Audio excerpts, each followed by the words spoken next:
A humble woman was walking down the street when she saw her son being accused of a crime unjustly. In a desperate act, the mother ran towards the police officers, and what she did left everyone devastated. Emma, a humble mother of 45 years, was returning from the market when she saw a crowd of people in the street in front of a pharmacy.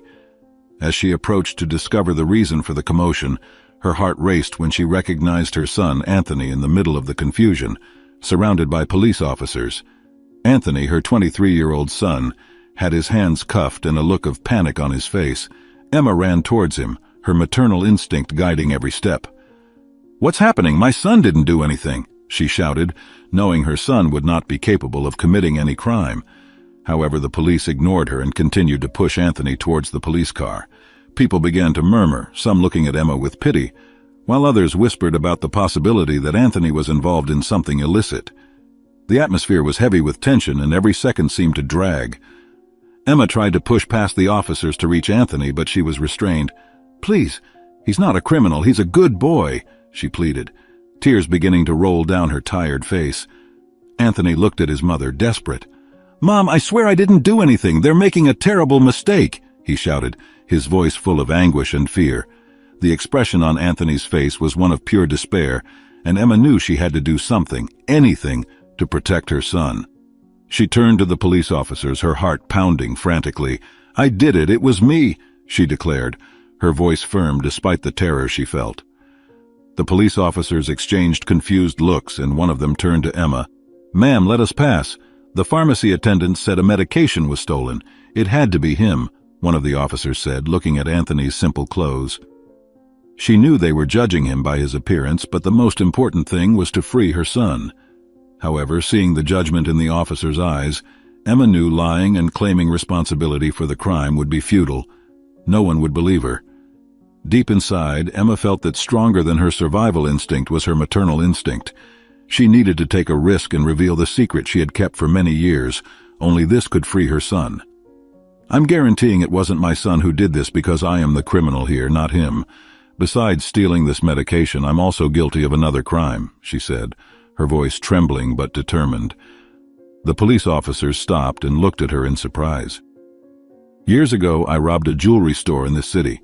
The crime was never solved.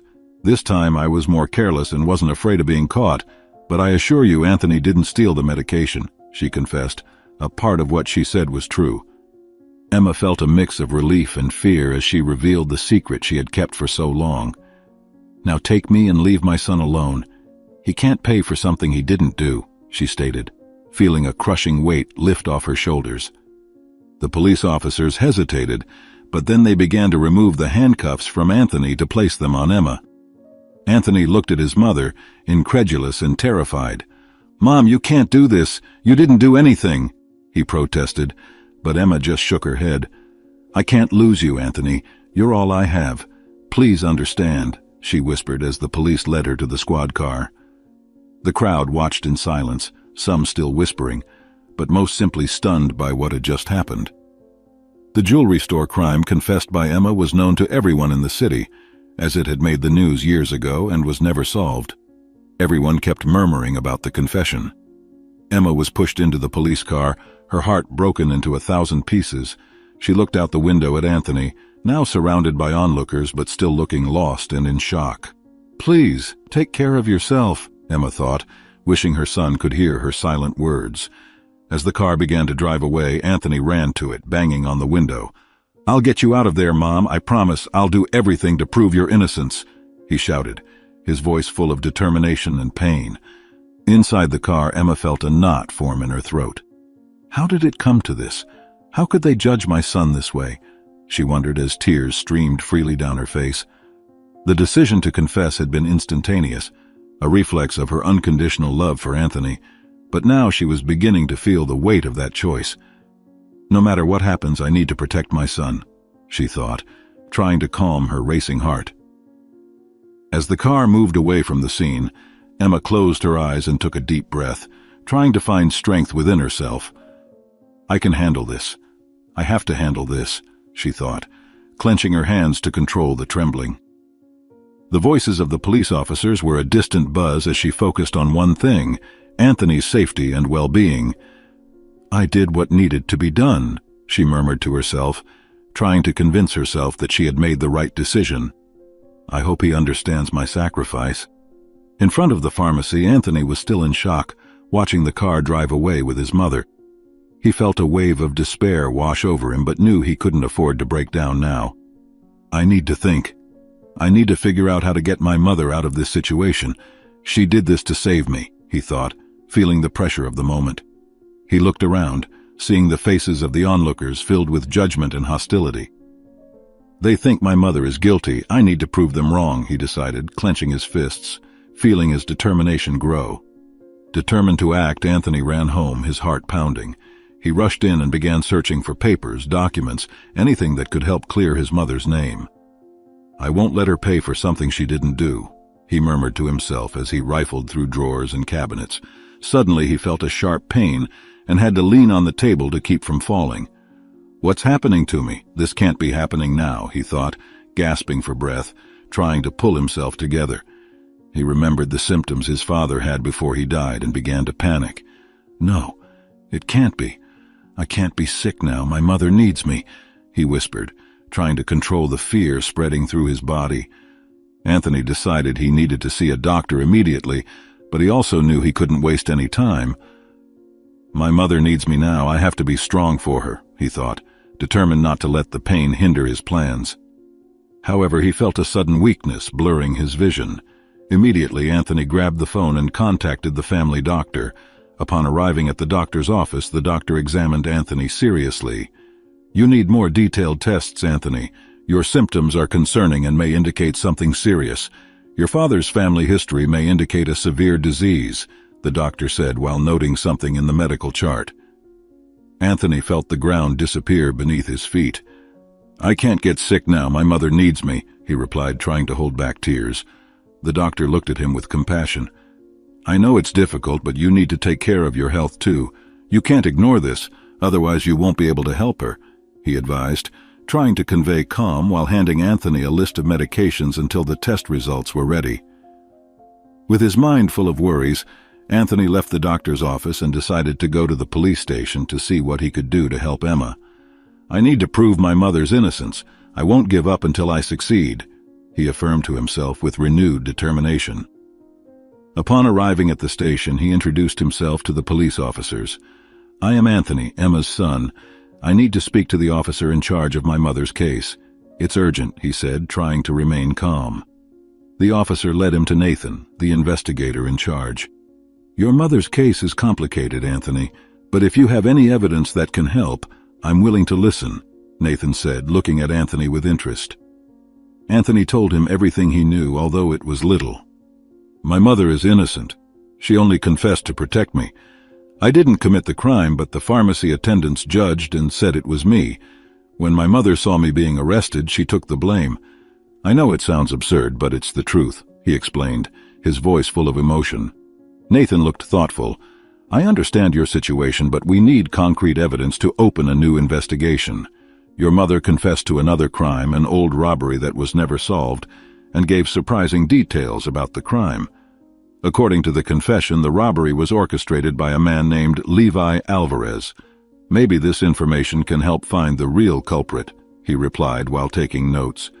Anthony left the station with a mix of hope and frustration. I need to find a way to prove my mother's innocence, he thought determinedly. The next day, as agreed with the doctor, Anthony returned to the office, and the atmosphere was tense. The doctor entered the room with a serious expression, and Anthony felt a chill.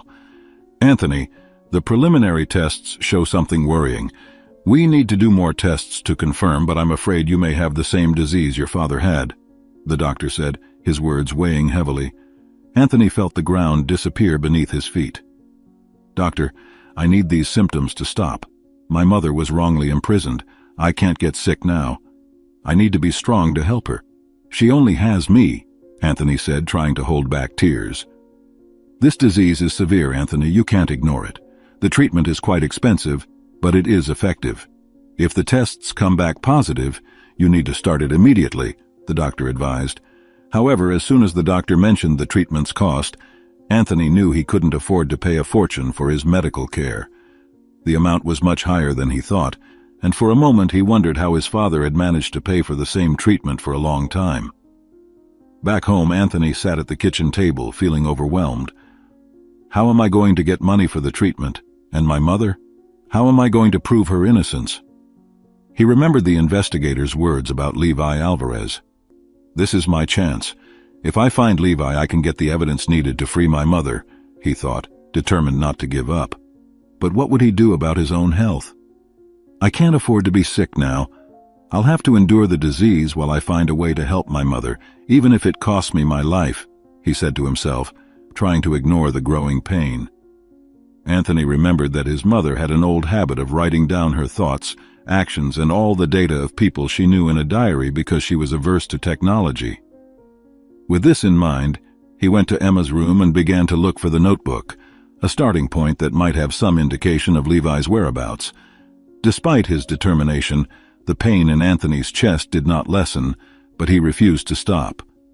I can't stop now. My mother is counting on me, he murmured as he searched the drawers of the dresser, his body moving mechanically despite the relentless pain. With more careful searching, Anthony finally found his mother's diary. He didn't want to violate her privacy, but it was necessary to save her. This might be the chance I needed, he thought, beginning to look for any clues about Levi. Initially, he found nothing, until, at the end of a torn page, something caught his attention. Immediately, Anthony read what was written, eager for any information that could help his mother. I discovered that Levi Alvarez was last seen in a remote neighborhood of the city. It seems he is living under a false name. Here are the details I found about his new whereabouts, said the text written by Emma. Anthony checked the address noted by his mother, feeling a surge of energy. On the next page, Anthony found an old photo of his mother next to a man. On the back of the photograph was Levi's name and the date the photo was taken. I'll investigate this today. I can't waste time, he added, determined to follow this lead. Determined to follow Levi's trail, Anthony took the noted information and began to investigate. With determination, Anthony went to the streets of the remote neighborhood where Levi supposedly lived. Upon arriving at the indicated address, Anthony found it to be a common blue house just like any other on the street. For a second, Anthony stood in front of the door, took a deep breath and knocked. The anxiety increased with each passing second. "Levi, are you there? I'm Anthony, Emma's son," he called, hoping for an answer. However, no one answered the door. In fact, it was too quiet for anyone to be inside. With that, Anthony decided to stay in his car on watch until the owner of the house returned. Anthony was determined to wait for Levi's return, even as his health deteriorated rapidly. Sitting in the car, he took the medications the doctor had prescribed, but they seemed ineffective. He tried to ignore the pain pulsating in his chest. Hours dragged on and the weakness intensified, but Anthony refused to abandon his vigil. After several hours, Anthony finally saw a figure approaching the blue house. He recognized the man as Levi from the photo he found in his mother's diary. He was older now, but Anthony knew it was the same man in the photograph. With difficulty, he got out of the car and approached. "Levi, wait, I need to talk to you," he called, his voice hoarse and weak. Levi stopped, looking suspiciously at Anthony. "Who are you? What do you want?" he asked, visibly cautious.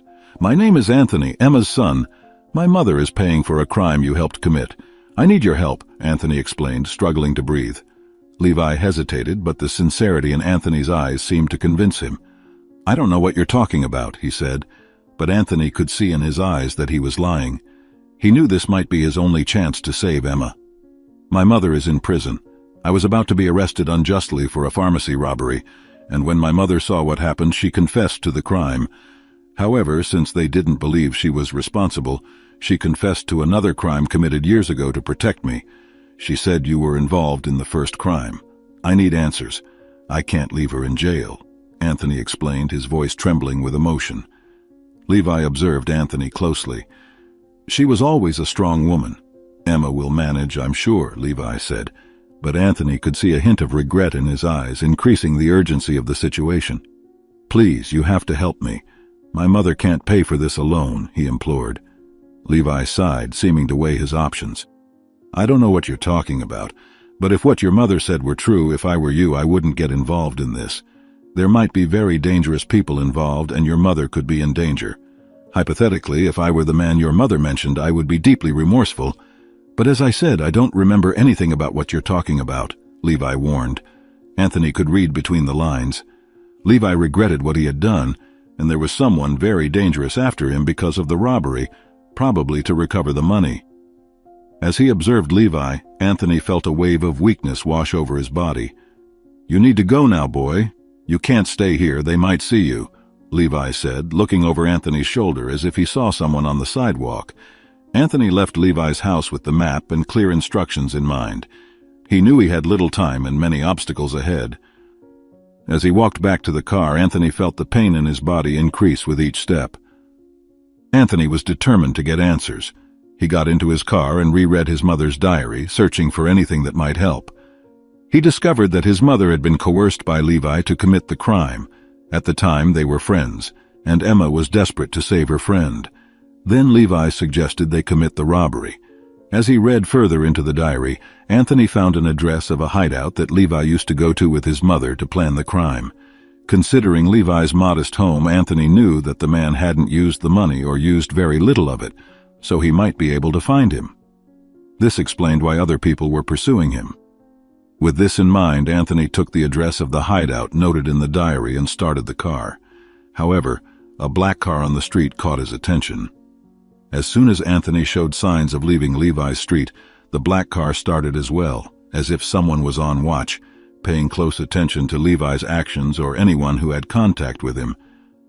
Nevertheless, Anthony drove to the outskirts of the city where the hideout was located, each heartbeat feeling like a painful reminder of his fragility. "I can't get worse now. I need to endure the pain until I can get my mother out of prison. After that I can deal with anything," he murmured to himself as he fought against the pain in his chest. Along the way, Anthony noticed that the black car kept going to the same places as he did, as if it were following him. However, he believed he was becoming paranoid. Upon arriving at the hideout noted in the diary, Anthony parked the car and took a deep breath, trying to gather strength for the task ahead. Entering the house, Anthony was overwhelmed by a sense of despair. The place was in ruins with crumbling walls and broken windows.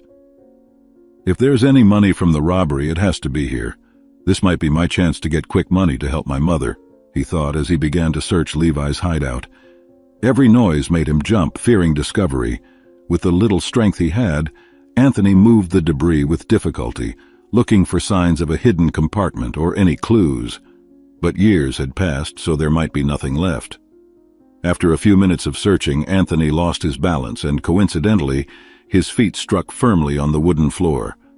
The sound of his shoes on the floor was hollow, as if there were something hidden beneath the wooden floorboards.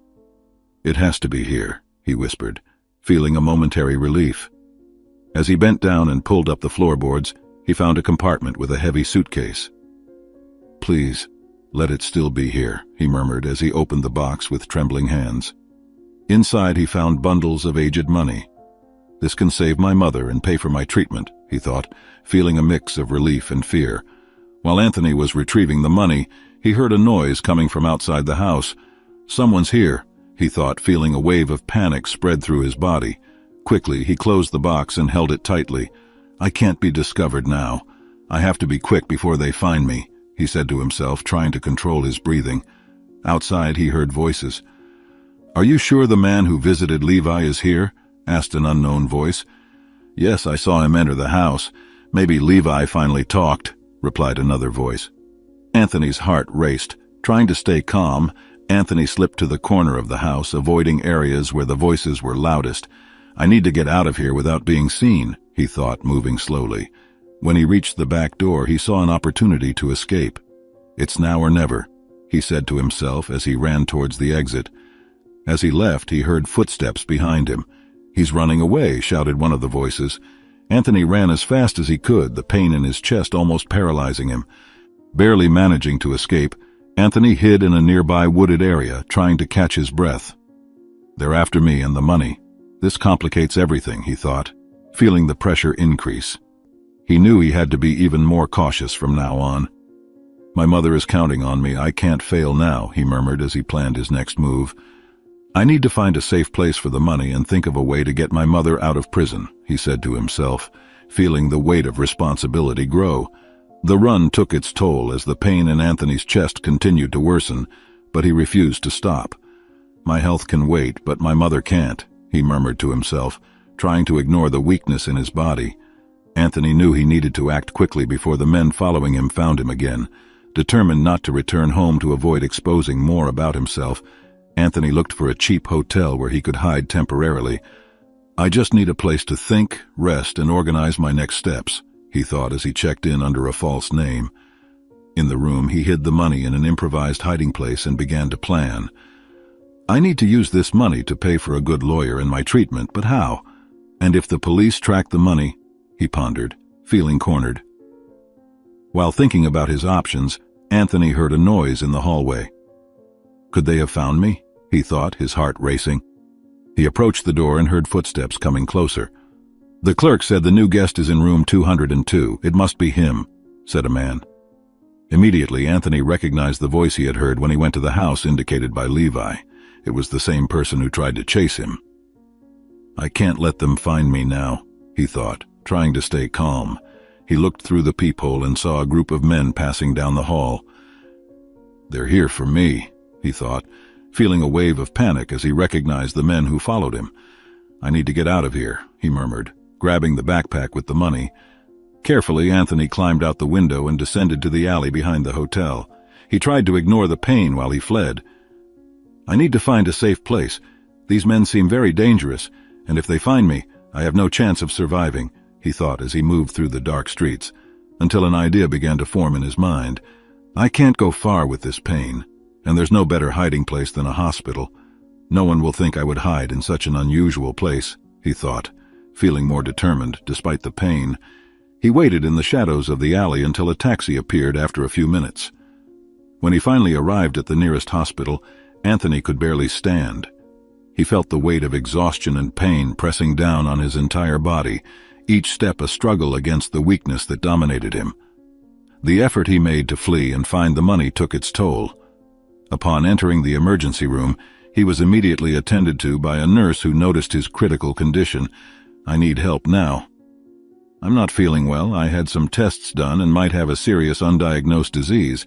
The result will come out in a few days, but I'm afraid I can't hold out until then," he managed to say before being taken to an emergency room. As the medical team worked quickly and examined him, they seemed more nervous with each test performed. After a few minutes, the doctor looked at Anthony with a serious expression. "Anthony, your condition is critical. We need to start treatment immediately. We need to stabilize you, but I'm afraid you will need proper treatment as you have symptoms of a dangerous disease," he explained. Anthony wanted to leave, go to a lawyer who could help his mother now that he had recovered the money, but he had no other choice. His body felt weaker by the minute, and if he continued, he might not be able to help his mother. "I need to stay strong to free my mother. She was imprisoned for me, sacrificed everything so I could be free. Now I need to do the same for her," he thought, as he allowed the doctors to treat him. As soon as the doctors gave him medication and managed to relieve his pain and took Anthony to the room, his mind returned to planning. He knew he needed to find a way to keep the money safe. "I need to ensure no one finds this. I can't risk this money. It's all that can save my mother and me," he thought, looking around the room. He decided to hide the suitcase in a compartment at the back of the closet, hoping no one would find it there. "I have to think of a plan," he murmured as exhaustion took over him. The next morning, Anthony woke up feeling a little stronger, but the pain was still there. He knew he needed to act quickly. "Doctor, I need to get out of here as soon as possible. My mother is in danger and I need to go to her," he said, trying to get up. The doctor looked at him seriously. "You need more care. The medications you took yesterday and today will relieve your pain, but you need treatment for the disease as soon as possible. Anyway, I will arrange everything for you to have what you need to start the treatment as soon as possible. You can leave the hospital as long as you promise to start the treatment as soon as possible. But please be careful," the doctor replied, helping Anthony to sit up. With the doctor's help, Anthony took his suitcase and managed to leave the hospital discreetly, promising to start the treatment as soon as he resolved more urgent issues. For him, his health meant less than his mother's safety. "Thank you for everything, doctor. I will come back to finish the treatment," he said, trying to sound confident. Dr. William nodded. "Take care, Anthony. "I hope everything works out for you and your mother," he replied with a worried look. Anthony left the hospital and called a taxi, heading to Levi's house, ready to put an end to all the problems. Upon arriving near Levi's house, Anthony kept watch, making sure no one was hiding or following him or the homeowner so he wouldn't be found again. He carefully ensured the street was empty and that no cars had passengers before ringing the doorbell. "I need to know why they are following me. I know you're lying, so don't bother lying again," Anthony said as soon as Levi opened the door, getting straight to the point. "I was very young when I met your mother, Anthony. I was a reckless and desperate young man, without money and constantly hungry, without family or anyone to help me. When I met your mother, I discovered that she needed money as much as I did, to help your father with the illness that afflicted him. So I convinced her to help me. I threatened her because I knew it would be good for both of us. We spent weeks planning everything, and every day your father got worse. By the time of the robbery, your mother was desperate enough to save him at any cost. We were very careful, and after the robbery, your mother started paying for your father's treatment. He lived for many years afterward, free from the disease, but I had no noble reasons for the money. I just wanted to survive. So I bought food, returned to work, and hid the rest of the money. After some time, these men started looking for me.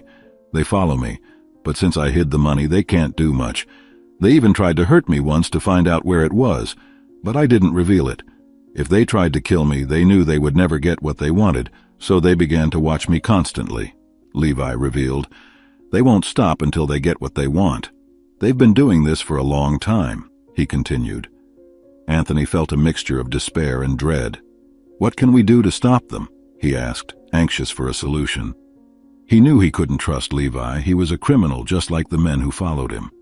But Anthony had no other choice and could see that Levi regretted what he had done, probably because he never had peace after the crime. "I found the money. My mother noted the address where you used to meet, and I started the search there. Now I need to help my mother get out of prison, and I'm afraid I might have the same disease as my father," Anthony confessed, seeing the regret in Levi's eyes. "We need to use the money to save your mother and for your treatment. But first we need to get rid of these men," Levi responded, already formulating a plan. Levi suggested using part of the money to hire security and a trustworthy lawyer for Emma's defense. "With the right security, we can ensure you and the money are protected," Levi explained. Anthony knew it was risky but saw no other way. "Let's do it. We have no other choice," he agreed, determined to follow the plan. While they talked and planned, Levi revealed more secrets about the robbery. "Actually, the person behind this money is a powerful criminal in the city. He hired these men to follow me and wants the money at any cost," Levi said, his face somber. Anthony felt the gravity of the situation increase.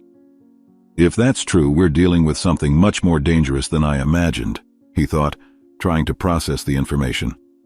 "We need to be even more cautious," Anthony said, agreeing with Levi.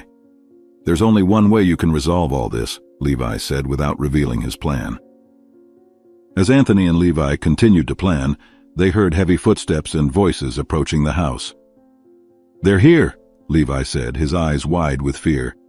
"They must have found out you're here," Levi continued, causing Anthony to feel panic rising.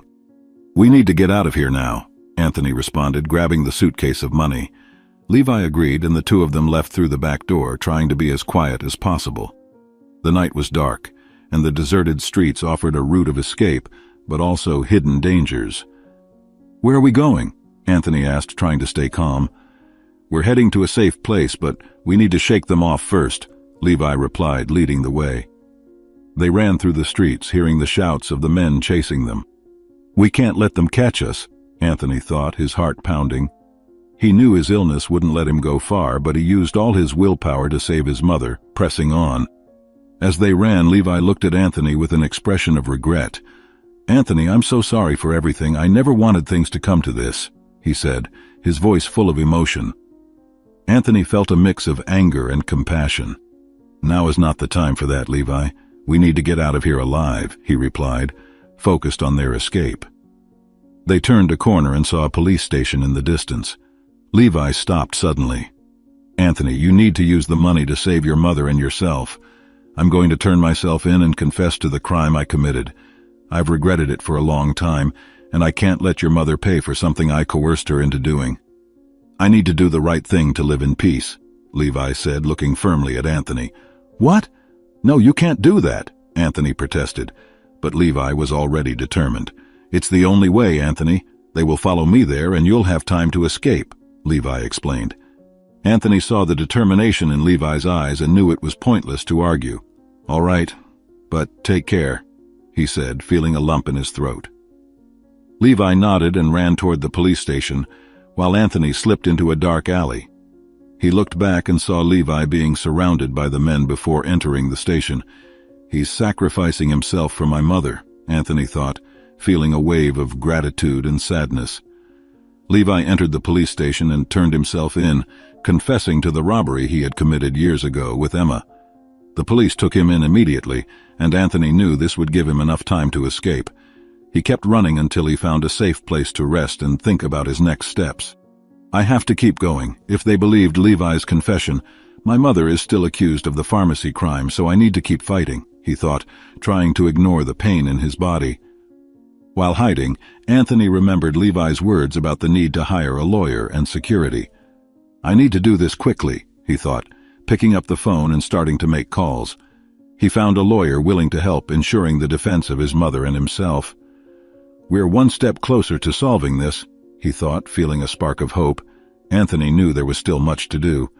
My mother is in prison for a crime she didn't commit. I need to find a way to prove her innocence, he told the lawyer, feeling the weight of responsibility.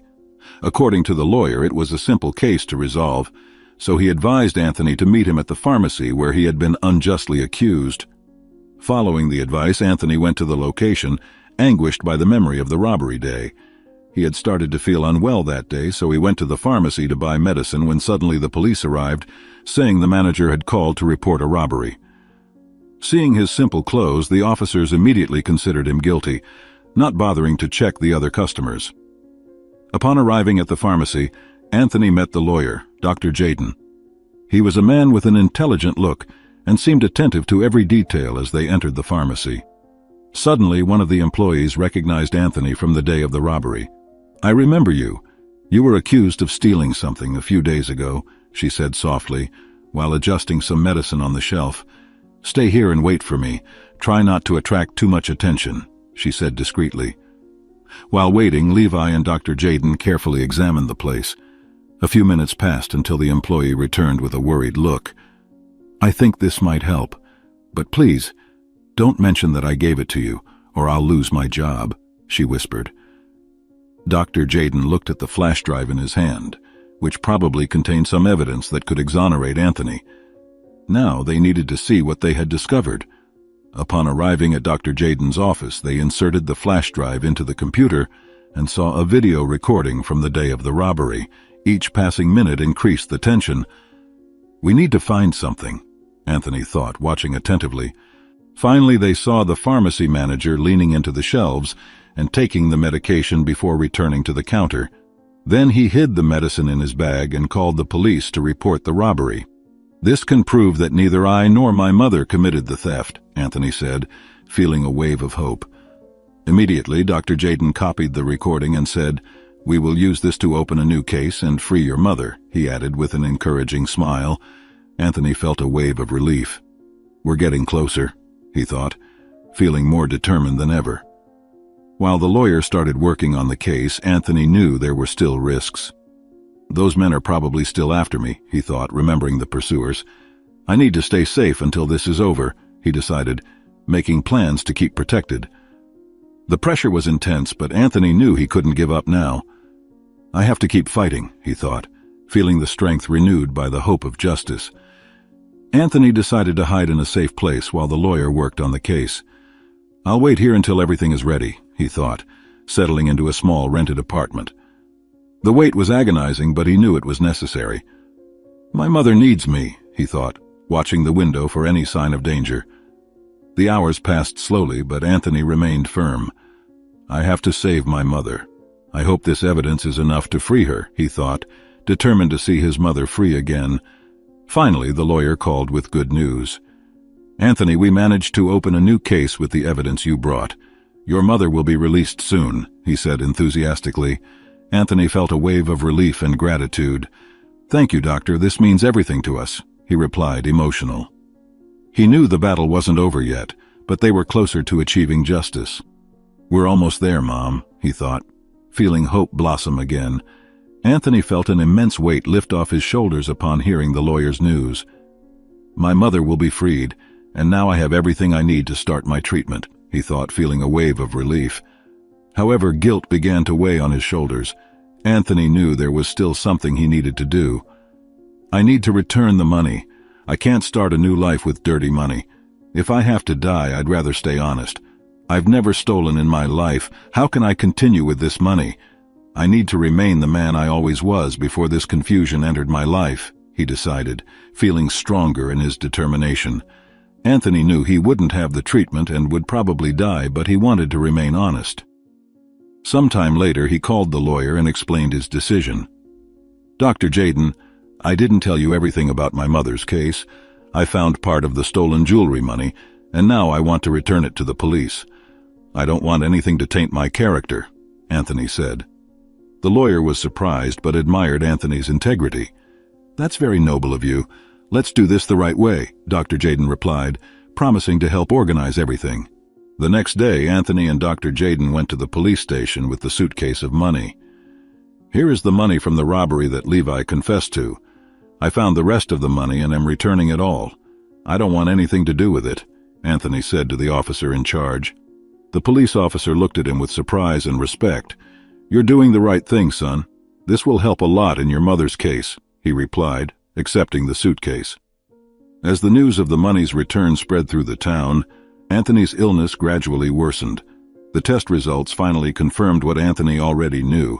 He had the same disease as his father. Without proper treatment, Anthony had no chance of surviving. With this, the community began to see Anthony differently. He did the right thing even when he could have kept the money. The police would never have found it, people commented.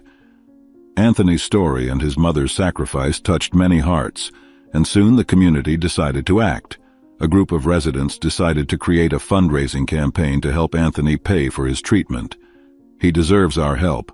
Let's show that the community cares about people who remain upright, even in desperate situations," said one of the organizers, starting an online fundraiser. The response was overwhelming. People from all over began to donate small and large amounts, showing solidarity. Anthony could hardly believe the support he was receiving. "I'm not alone in this," he thought, feeling new hope blossom. Donations continued to pour in, and soon he had enough to cover the treatment costs. "This will help me get strong again," he thought, grateful for every message of support he received. With the money raised, Anthony started the treatment immediately. "I'm doing this for my mother and myself. I need to get well to keep fighting for her," he thought as he underwent the first medical procedures. Community support was essential for him to face this battle with hope and determination. While Anthony was in the hospital, Dr. Jaden continued working tirelessly on Emma's case. "We'll ensure she's released as soon as possible," promised the lawyer. Anthony trusted him and knew he was in the hands of someone committed to justice. "My mother will get out of this," he thought, his confidence renewed as he started the treatment. Days later, the long-awaited day arrived. Emma was finally released, and Anthony was there to welcome her. "Mom, we did it," he said, emotional as he hugged her. Emma couldn't hold back her tears of joy. "My son, I knew you would make it. I'm so proud of you. I knew they were judging you hastily, and I couldn't let them accuse you. I would do it all over again for you, my son," she replied, holding him tightly. Anthony knew the fight wasn't over yet, but he felt more prepared than ever to face any challenge. "We'll rebuild our lives, Mom. Together we can overcome anything," he said with determination. Emma smiled, feeling blessed to have such a brave and upright son. "Yes, my son. We'll move forward, one step at a time," she replied, full of hope. With Emma's freedom guaranteed and Anthony's treatment underway, things began to improve for the family. "Now we can start over," Anthony thought, feeling a peace he hadn't felt in a long time. He knew honesty and integrity were the pillars on which he would build his new life. With Emma finally free and Anthony receiving the proper treatment, the news of the family's integrity and sacrifice began to spread through the city. "Their honesty and courage are inspiring," people said, motivated to make a difference. A new movement began to emerge, where people joined forces to help those suffering from illnesses and unable to afford treatment. One of the organizers of the fundraising campaign decided to expand the initiative that started with Anthony. "If we manage to help Anthony, we can help many others," she said at a community meeting. The community, touched by Anthony's sacrifice and honesty, began to donate more money and time to help those in need. "Let's show that solidarity can change lives," declared one of the group members. Anthony, still in the hospital, closely followed the movement. "It's amazing what they're doing. I can't believe my story inspired so many people," he thought, as he read the news about the new campaigns. He felt grateful and determined to give back somehow. "As soon as I'm better, I want to help continue this movement," he told Emma with a hopeful smile. Meanwhile, the authorities were also paying attention to the events. The men who pursued Levi were finally identified and arrested. Justice is being done, Anthony thought, relieved to know that those who threatened him could no longer harm anyone. Levi, despite turning himself in, would also face the consequences of his actions. "He's paying for his crimes, but he did the right thing in the end and should be at peace with his choice," Anthony reflected. The fundraising campaign continued to grow, helping many. As Anthony continued his treatment, he and Emma began planning for the future. "Let's restart our lives. I have many ideas to help the community," Anthony said, feeling more hopeful every day. Emma, proud of her son, supported his every decision. "I will always be by your side, Anthony. We'll make a difference together," she said with determination. Finally, with the community's help and the proper treatment, Anthony began to recover his health. "I'm feeling stronger every day. I will start looking for a job to also help those who, like me, once needed it," he thought, grateful for all the support he received. He knew he still had a long way to go, but was ready to face it. "I won't give up. We'll keep fighting and helping others," he promised himself. Anthony and Emma's story became a symbol of hope and resilience. They showed us that despite any problem, we must stay by the side of those we love, people commented. The community, united and strengthened, continued to work towards a better future for everyone. The community continued to support the family, and the impact of their story spread even further. Anthony and Emma showed us that a mother's love is a force to be reckoned with. "We are capable of anything to protect our children," the report said. Emma and Anthony became active participants in the fundraising campaign, attending events and sharing their experiences.